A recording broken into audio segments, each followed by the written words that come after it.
एक व्यापारी था जिसका नाम अली था, जो दिन रात मेहनत करता था।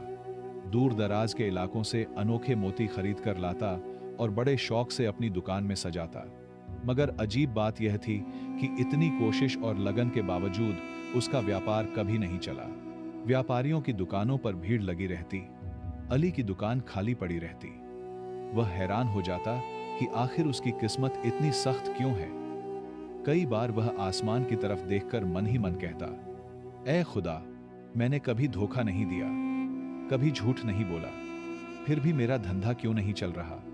अली की जिंदगी एक ऐसी जद्दोजहद में गुजर रही थी जिसका कोई हल नहीं मिलता था। मगर उसे उस वक्त अंदाजा भी नहीं था कि किस्मत ने उसके लिए कुछ और ही तय कर रखा था, एक ऐसा फैसला जो उसकी दुनिया बदल देगा। काफी सोच विचार के बाद अली ने तय किया कि अब वह बगदाद छोड़ देगा। सालों की मेहनत के बावजूद जब किस्मत ने साथ नहीं दिया तो उसने अपना सारा सामान समेटा और बसरा का रुख किया। यह फैसला आसान नहीं था, लेकिन दिल ही दिल में उसने सोच लिया कि शायद उसकी रोजी किसी और जगह लिखी है। बसरा पहुंचकर उसने फिर से अपना व्यापार शुरू किया। हैरानी की बात थी कि वही मोती जो बगदाद में बिकने का नाम नहीं लेते थे, यहां हाथों हाथ बिकने लगे। देखते ही देखते उसका व्यापार चल निकला। कुछ ही सालों में अली ने न सिर्फ अपना व्यापार बढ़ा लिया, बल्कि इज्जत और पहचान भी कमा ली। मगर जब जिंदगी कुछ संभल गई और दिन सुकून से गुजरने लगे, तो उसके दिल में एक पुरानी टीस जाग उठी। बगदाद की गलियां, पुराना बाजार और बचपन के दोस्त उसके ख्यालों में आने लगे। एक शाम अली ने अपने दिल से कहा, अब तो सालों बीत गए हैं, मेरा व्यापार भी अच्छा चल रहा है, क्यों ना कुछ दिनों के लिए बगदाद वापस जाकर अपने दोस्तों और रिश्तेदारों से मिल लूं। यह सोचकर उसने बगदाद का सफर करने का पक्का इरादा कर लिया। यह ख्याल आते ही अली ने बसरा में अपने फैले हुए व्यापार को समेटा और बगदाद जाने की तैयारी कर ली। जब वह सालों पहले बसरा आया था तो उसकी जेब में बस कुछ चांदी के सिक्के थे, लेकिन अब उसके पास सोने के सिक्कों से भरी एक थैली थी। अली ने बड़ी सावधानी से उन सिक्कों को एक मजबूत चमड़े की थैली में रखा, फिर अपने सामान के साथ उसे बांध दिया। उसके दिल में बगदाद की यादें ताजा हो रही थीं और सफर के जोश ने उसकी आंखों में चमक पैदा कर दी थी। इस तरह वह सफर पर निकल पड़ा, एक ऐसा सफर जो पुराने शहर की यादों से जुड़ा था, मगर हकीकत में यह उसकी जिंदगी का एक नया मोड़ साबित होने वाला था। पूरे दिन का सफर तय करने के बाद अली शाम ढलते ही एक पुरानी सराय में जा पहुंचा। सफर की थकान से चूर वह चाहता था कि रात यहीं आराम कर ले। सराय का आंगन जलते हुए दियों और मुसाफिरों की हल्की फुल्की बातचीत से भरा हुआ था। मगर इन्हीं मुसाफिरों के बीच एक बहुत ही चालाक और धूर्त आदमी भी था जिसका नाम हसन था। उसने अली को गौर से देखा और पहली ही नजर में भांप लिया कि यह आदमी अमीर है। सोने के सिक्कों का बोझ शायद अली के हाव भाव से झलक रहा था। हसन के दिल में लालच की चिंगारी भड़क उठी और वह उसे लूटने की तरकीब सोचने लगा। कुछ देर बाद हसन मुस्कुराता हुआ अली के पास आया। उसने सलाम किया और बड़ी मिठास से कहा, मेरा नाम हसन है, मैं बसरा से बगदाद जा रहा हूं। सराय के मालिक ने बताया कि आप भी उसी रास्ते पर हैं। सोचा जब मंजिल एक है तो क्यों न हम साथ चलें। अली ने उसकी बात सुनकर हल्के से मुस्कुराया। उसे क्या पता था कि यह अजनबी असल में उसके सफर की सबसे बड़ी मुसीबत बनने वाला है। चूंकि अली पहले से ही डाकुओं और लुटेरों के डर में था, इसलिए उसने हसन का साथ तुरंत स्वीकार कर लिया। अगली सुबह दोनों बगदाद के रास्ते पर निकल पड़े।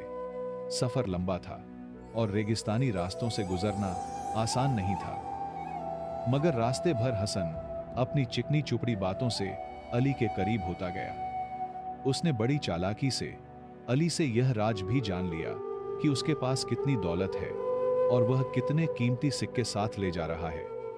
कई दिनों के सफर के बाद जब वे बगदाद के करीब पहुंचे तो शहर के दरवाजे पर पहरा देने वाले सिपाही नजर आए। उस जमाने में यह नियम था कि जो व्यापारी शहर में घुसता उसे टैक्स देना पड़ता। यह देखकर हसन मुस्कुराकर बोला, भाई अली, अगर हम दोनों खुद को व्यापारी बताएंगे तो दोनों को टैक्स देना पड़ेगा।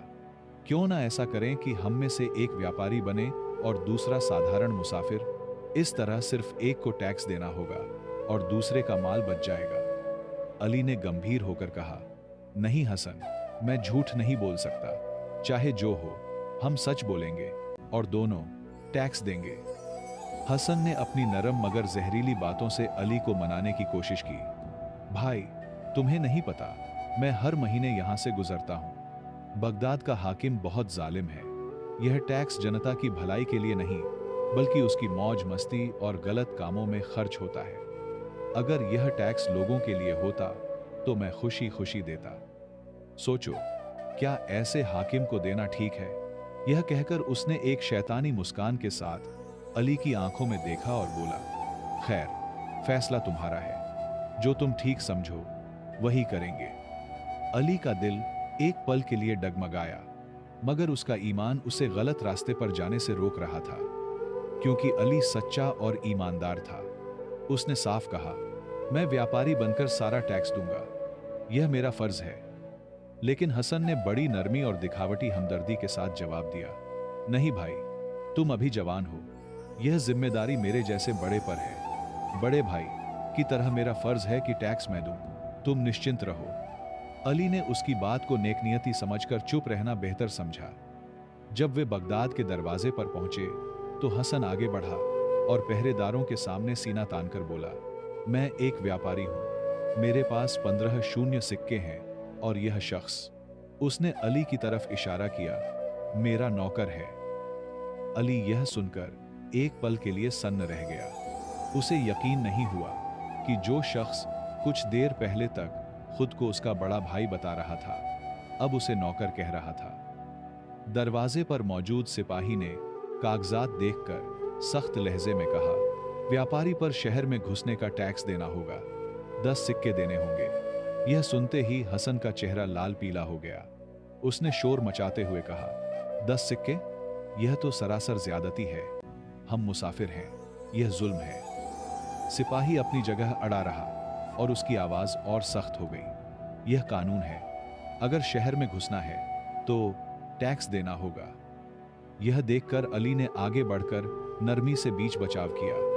उसने झगड़ा बढ़ने से रोका और आखिरकार अपनी थैली से सिक्के निकालकर सिपाही को दे दिए। इस तरह दोनों बगदाद के दरवाजे से गुजरकर शहर में दाखिल तो हो गए, मगर अली के दिल में एक अजीब सा बोझ उतर आया।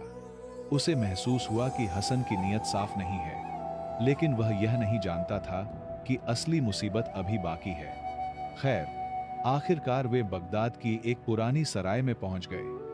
आंगन में दिए जल रहे थे और मुसाफिर अपने अपने कमरों में जा रहे थे। हसन ने जम्हाई लेते हुए कहा, बहुत थकान हो गई है, आओ आज रात यहीं रुकते हैं, सुबह अपनी अपनी मंजिल की तरफ निकल जाएंगे। लेकिन अली ने महसूस किया कि हसन का रवैया बदल गया है। सफर में जो नरमी, हमदर्दी और भाईचारा था, अब उसकी जगह अजनबियत और सख्ती ने ले ली थी। अली के दिल में शक जागने लगा। उसने फैसला किया कि ज्यादा देर यहां रुकना ठीक नहीं। अली ने गंभीरता से कहा, नहीं हसन, अब मैं अपने घर जाना चाहता हूं। यहीं अलविदा कहते हैं। मैं अपनी मंजिल की तरफ निकलता हूं। यह कहकर वह अपने सामान के साथ उठने ही लगा था कि अचानक हसन उस पर झपटा और गुस्से से उसकी सिक्कों से भरी थैली छीन ली। उसकी आंखों में लालच की आग भड़क रही थी। वह सख्त लहजे में बोला, जनाब, यह माल मेरा है, तुम इसे कहां ले जा रहे हो? इसे यहीं छोड़ दो और फौरन यहां से निकल जाओ। अली सन्न रह गया। उसका दिल टूट गया कि जिसे वह साथी समझ रहा था, वही उसका सबसे बड़ा दुश्मन निकला। अली ने शांति से कहा, भाई, यह माल मेरा है। मैंने बसरा में दिन रात पसीना बहाकर यह कमाया है। यह सुनते ही हसन गुस्से से चिल्लाया, ज्यादा होशियार मत बनो, तुम नौकर हो और नौकर ही रहोगे। अली ने अपनी सच्चाई जाहिर करने की कोशिश की, मगर हसन ने झपटकर उसे एक जोरदार थप्पड़ मारा और सारा माल अपने कब्जे में कर लिया। अली का दिल टूट गया। उसके होंठों पर शिकायत तो नहीं आई, लेकिन आंखों में बेबसी के आंसू भर आए। अभी दोनों के बीच झगड़ा और बढ़ने ही वाला था कि सराय के दूसरे मुसाफिर और नौकर दौड़कर आ गए। उन्होंने दोनों को काबू में किया और कहा, यह मामला हमारे बस का नहीं। चलो दोनों को बगदाद के हाकिम के सामने पेश करते हैं, वही फैसला करेगा कि असली हकदार कौन है। इस तरह अली और हसन को बांधकर शहर के किले में ले जाया गया, जहां बगदाद का हाकिम अपनी अदालत में बैठा इंसाफ का तराजू तोल रहा था। काजी ने गंभीरता से चमड़े की थैली मंगवाई और उसमें रखे सिक्कों को अपने सामने रखवाया। फिर उसने दोनों को देखा और कहा, सच बोलने वाला अपना हक पाएगा। पहले मुझे बताओ, इस थैली में कितने सिक्के हैं?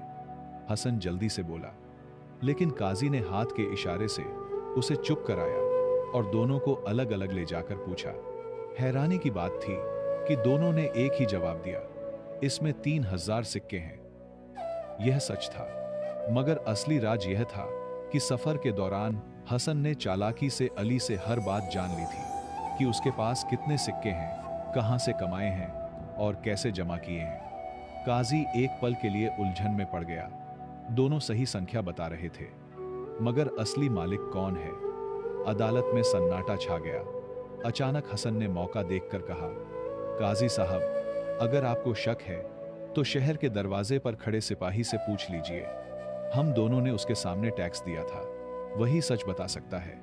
यह सुनकर काजी ने गहरी नजर से हसन को देखा। अदालत का माहौल तनावपूर्ण हो गया, क्योंकि अब फैसला करीब था और सच जल्द ही सामने आने वाला था। काजी के हुक्म पर सिपाही को बुलाया गया। सिपाही ने आकर दोनों को गौर से देखा और बोला, यह शख्स, उसने हसन की तरफ इशारा किया, यह व्यापारी है जिसने शहर में घुसते वक्त मुझे टैक्स दिया था। और यह दूसरा, उसने अली की तरफ इशारा किया, इसका नौकर है जो साथ था। काजी ने फिर गंभीरता से कहा, अच्छी तरह देख लो, कहीं तुम गलती तो नहीं कर रहे? सिपाही ने दोहराया, हुजूर, मैंने जो कहा वह बिल्कुल सही है, यही हकीकत है। यह सुनकर हसन खुशी से झूम उठा और जोश में बोला, काजी साहब, अब तो आपके सामने सब कुछ साफ है। यह माल मेरा है, मैं ही इन सिक्कों का असली मालिक हूं। यह सुनकर अली का दिल टूट गया। वह मन ही मन सोचने लगा, अगर हसन ने खुद को सच्चा साबित कर लिया तो मेरी बहुत बड़ी बेइज्जती होगी। न सिर्फ माल छिन जाएगा, बल्कि मुझे झूठा ठहराकर सजा भी दी जाएगी। आखिरकार अली ने हिम्मत जुटाई और काजी के सामने सब कुछ बयान कर दिया। उसने बसरा से लेकर बगदाद के दरवाजे तक का सारा किस्सा विस्तार से सुना दिया। हसन यह सुनकर गुस्से से आग बबूला हो गया। उसने काजी के सामने चिल्लाकर कहा, हुजूर, यह सब झूठ है।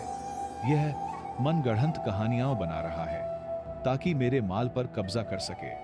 काजी ने दोनों को गौर से देखा। हसन गुस्से से लाल पीला हो रहा था, जबकि अली, जो हक पर था, फिर भी नरम मिजाज और शांत नजर आ रहा था।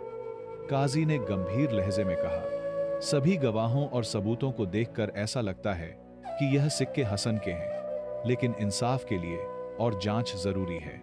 इसलिए यह सिक्के आज रात मेरे पास रहेंगे और तुम दोनों मेरे मेहमान खाने में रुकोगे। कल सुबह अदालत फिर लगेगी और तब अंतिम फैसला सुनाया जाएगा।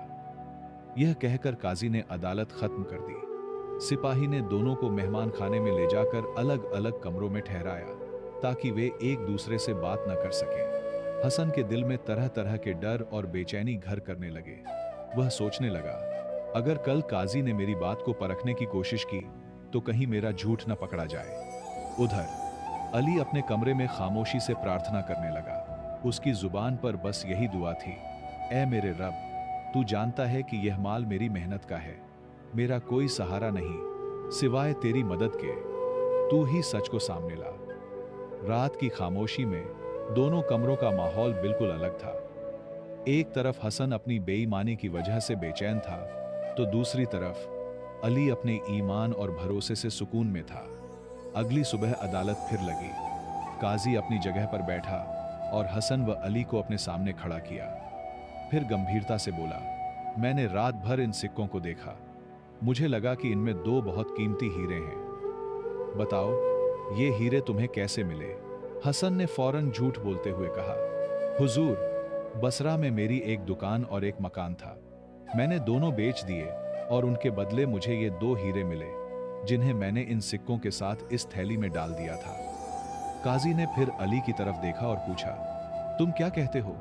अली ने पूरे यकीन और नरमी के साथ जवाब दिया, हुजूर, इस थैली में कोई हीरे नहीं है, इसमें सिर्फ 3000 सिक्के हैं जो मैंने दिन रात मेहनत से कमाए हैं। काजी ने सिपाहियों को हुक्म दिया कि थैली उलट दी जाए। सबकी नजरें उस पर टिकी थीं। थैली उलटते ही सिक्के तो निकले, मगर कोई हीरा नहीं था। यह देखकर अदालत में घुसर पुसर शुरू हो गई। काजी का चेहरा सख्त हो गया। उसने हसन की तरफ गुस्से से देखा। हसन शर्मिंदगी से नजरें झुका गया। काजी ने कहा, जो शख्स अपनी बात साबित करने के लिए झूठ बोले, वह कभी सच का मालिक नहीं हो सकता। फिर काजी ने पूछा, बताओ, यह थैली किस धागे से सिली गई है? हसन एक बार फिर हकलाने लगा। कभी कुछ कहता, कभी कुछ, मगर अली ने बिना झिझक जवाब दिया, हुजूर, यह थैली बसरा के एक कारीगर ने बनाई थी। यह मोटे चमड़े से बनी है और धागे का रंग गहरा नीला है। अगर आप इसे उलटेंगे तो अंदर कारीगर का नाम भी बारीक धागों से लिखा है। कारीगर का नाम है सलमान बिन फलाह। काजी ने फौरन थैली को उलट पुलट कर देखा। वाकई अंदर वही नाम लिखा था जो अली ने बताया था। अब अदालत में किसी को कोई शक नहीं रहा। अली की हर बात सच साबित हो रही थी और हसन के झूठ एक एक करके उजागर हो रहे थे। काजी अपनी जगह से गुस्से में खड़ा हुआ। उसकी नजरें हसन पर टिक गईं। हसन सर झुकाए कांप रहा था, जबकि अली सुकून और नेकनियती के साथ खामोश खड़ा था। इस तरह सच्चाई सबके सामने आ गई। काजी ने फौरन हुक्म दिया, हसन को गिरफ्तार कर लिया जाए। यह चोर और झूठा है। इसका कोई हक नहीं कि एक ईमानदार का माल हथियाए। सिपाही आगे बढ़े और हसन को हथकड़ियां पहनाकर गिरफ्तार कर लिया। वह सर झुकाए चुप खड़ा रहा, क्योंकि झूठ और धोखे ने आखिरकार उसका पर्दाफाश कर दिया।